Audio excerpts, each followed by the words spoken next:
శారీరక మానసిక సమస్యలు, చదువులు అటకెక్కడం, లోకజ్ఞానం లోపించడం ఒకటేమిటి, పిల్లల్లో 1,00,000 సమస్యలకు కారణమవుతోంది స్మార్ట్ ఫోన్ వ్యసనం.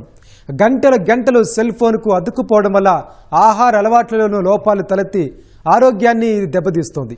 ఒక రకంగా పిల్లల జీవితాలనే ఈ వ్యసనం ప్రశ్నార్థకం చేస్తోంది. అయితే ఈ వ్యసనాన్ని కట్టడి చేయడంలో తల్లిదండ్రులదే మొట్టమొదటి బాధ్యత. చదువుకు సంబంధించిన విషయాలు తప్ప ఇతర సమాచారం సెల్ ఫోన్ ద్వారా పిల్లలకు అందకుండా చేయడంలో వారిదే కీలక భూమిక. మరి ఏ విధంగా పిల్లలను సెల్ ఫోన్ వ్యసనం నుంచి దూరం చేయొచ్చో, ఏం చేస్తే పిల్లలు మారేందుకు అవకాశం ఉంది?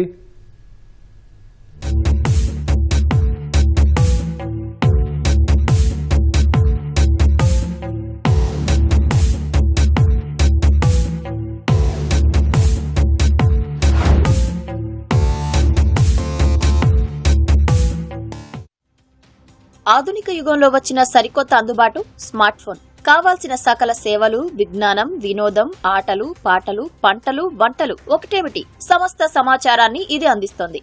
ఇంతవరకు బాగానే ఉన్న పిల్లల జీవితాలను మాత్రం ఇది ఛిద్రం చేస్తోంది. ఆట విడుపుగా దానికి అలవాటు పడుతున్న చిన్నారులు మానసిక, శారీరక ఆరోగ్యాన్ని దెబ్బతీసుకుంటున్నారు.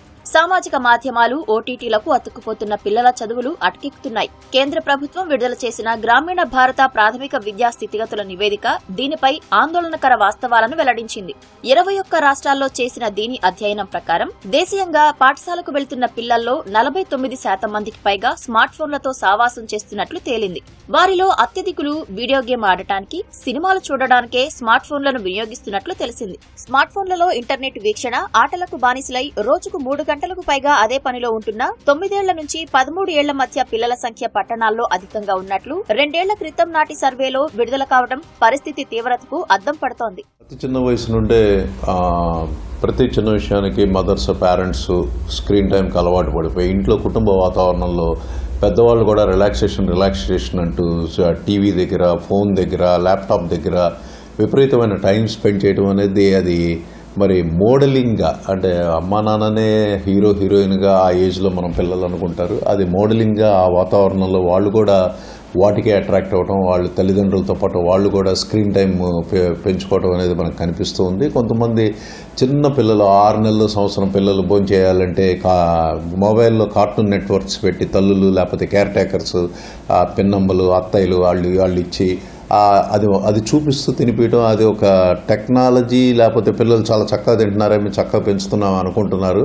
అది ఆటోమేటిక్గానే వాళ్ళు స్క్రీన్ ఎడిక్షన్, డిజిటల్ ఎడిక్షన్ పెంచిన పని అవుతుంది. రోజంతా డిజిటల్ తెరలకు కళ్లప్పగించడం వల్ల నవతరం మానవ సంబంధాలకు సైతం దూరం అవుతోంది.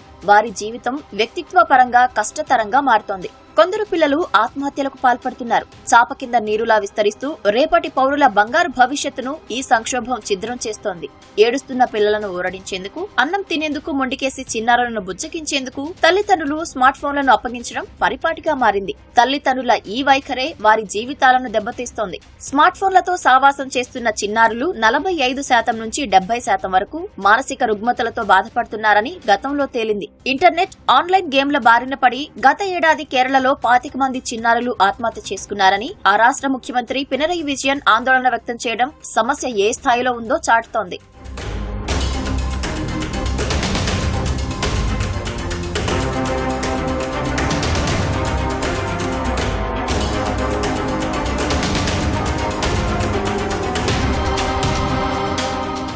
ఆన్లైన్లో ప్రతిదీ అందుబాటులో ఉండటంతో పిల్లలు ఏది పడితే అది తెరుస్తున్నారు. అశ్లీల వీడియోలు, నేరాలు, వాటికి సంబంధించిన సమాచారాన్ని వెతుకుతున్నారు. వాటి ప్రభావంతో మద్యం, మాదక ద్రవ్యాలకు అలవాటు పడుతున్నారు. అక్షరాలు నేర్చి జీవితంలో ఎదగాల్సిన వేళ వాటికి బానిసలుగా మారి నేరాల బాట పడుతున్నారు. విలాసాలకు అలవాటు పడి సులభంగా డబ్బు సంపాదించాలన్న భావన ఆన్లైన్ గేమ్లు, బెట్టింగ్ల వైపు నడిపిస్తున్నాయి. స్మార్ట్ ఫోన్ల నుంచి నేరుగా నెట్టింట పోటెత్తుతున్న అశ్లీల, హింసాత్మక దృశ్యాలు చిన్నారుల మెదళ్లను విపరీతంగా నాశనం చేస్తున్నాయి. అత్యాచారాలు, హత్యల వైపు పురిగొల్పుతున్నాయి. బెట్టింగ్లు, ఆన్లైన్ గేమ్లు, అతిగా సెల్ ఫోన్ల వినియోగం మైనర్లు, యువతను నేర ప్రవృత్తి వైపు నడిపిస్తున్న ఉదంతాలు ఇటీవల అనేకం వెలుగు చూశాయి. ఏకంగా దారి దోపిడీలు, బ్లేడ్లు, కత్తులతో దాడులు, చోరీలు, గంజాయి రవాణా, బెదిరింపులకు తెగిస్తున్నారు. సో సోషల్ ప్రాబ్లమ్స్కి వస్తే ఏంటంటే మనం వాచ్ చేసే కంటెంట్ వైలెంట్ కంటెంట్ కావచ్చు, సెక్షువల్ రిలేటెడ్ కంటెంట్ కావచ్చు, లేదంటే ఈ అడిక్షన్స్ ని అంటే దురలవాట్లని అంటే స్మోకింగ్ కానీ, డ్రింకింగ్ కానీ, డ్రగ్స్ కానీ ఇట్లాంటివి ఎంకరేజ్ చేసే విధంగా ఉండే కంటెంట్ మనం చూసే అవకాశం ఉంటుంది. సో దీని ద్వారా వాళ్ళు ఈ హింసకి, తర్వాత లేదంటే సెక్షువల్ అగ్రెషన్ కి, తర్వాత యాంగ్జైటీకి, లేదంటే డ్రగ్ అబ్యూస్ కి గురే అవకాశం ఉంది. అట్లనే వాళ్ళు యాంగ్జైటీకి, తర్వాత డిప్రెషన్ కూడా గురే అవకాశం ఉంది. సో ఎక్కువసేపు మనం గ్యాడ్జెట్స్ వాడటం ద్వారా.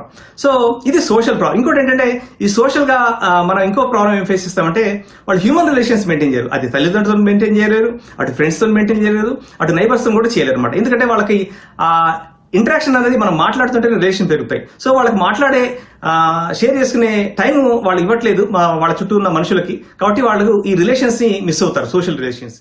స్మార్ట్ ఫోన్ల వ్యసనం నుంచి పిల్లలను దూరం చేయాలంటే మొట్టమొదటి బాధ్యత తల్లిదండ్రులదే. వీరు పూనుకుంటేనే ఈ సమస్యకు పరిష్కారం లభించేది. యాపిల్ సీఈఓ టిమ్ కుక్ కూడా గతంలో దీనికి సంబంధించి కీలక సూచన చేశారు. పిల్లలు ఎక్కువసేపు సెల్ ఫోన్ చూడకుండా తల్లిదండ్రులే బాధ్యత తీసుకోవాలని ఆయన సూచించారు. చిన్నారులకు స్మార్ట్ ఫోన్ కొనిచ్చి అది ఓ గొప్ప విషయంగా భావించే తల్లిదండ్రులు లేకపోలేదు. అయితే అలా చేయడం అంటే పిల్లల జీవితాలను చేజేతులా నాశనం చేసినట్లే.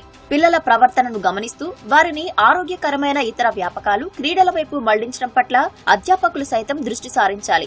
ఓటీటీలు, సామాజిక మాధ్యమాల్లో అశ్లీల, అసభ్య దృశ్యాల వరదను కట్టడి చేస్తూ పోర్న్ వెబ్సైట్లను నియంత్రిస్తూ వాటిని మూసివేయించడంలో ప్రభుత్వాలు సైతం క్రియాశీలకంగా వ్యవహరించాలి. పాఠ్య ప్రణాళికల్లో విలువలకు ప్రాధాన్యం ఇచ్చే అంశాలకు పెద్దపీట వేయాలి. అధ్యాపకులు సైతం సెల్ ఫోన్ల అతి వినియోగం వల్ల కలిగే అనర్థాల గురించి పిల్లలను ఎప్పటికప్పుడు అప్రమత్తం చేస్తూ ఉండాలి.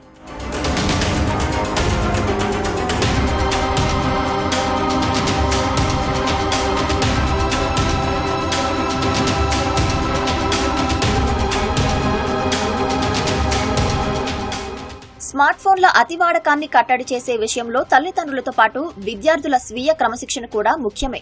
దానివల్ల తమ చదువు, అంతిమంగా భవిష్యత్తు దెబ్బతింటుందని విద్యార్థులు, యువత గుర్తెరగాలి. చదువుకు సంబంధించిన విషయాల గురించి తప్ప ఇతర అంశాల కోసం సెల్ ఫోన్లను ఆశ్రయించరాదు. సెల్ ఫోన్ల వల్ల తప్పుదారి పట్టిన ఇతరుల జీవితాలను చూసి నేర్చుకోవాలి. అలా తల్లిదండ్రులు, అధ్యాపకుల నిరంతర అప్రమత్తతో పాటు విద్యార్థుల స్వీయ నియంత్రణే సెల్ ఫోన్ల వల్ల కలిగే అనర్థాలకు విరుగుడు.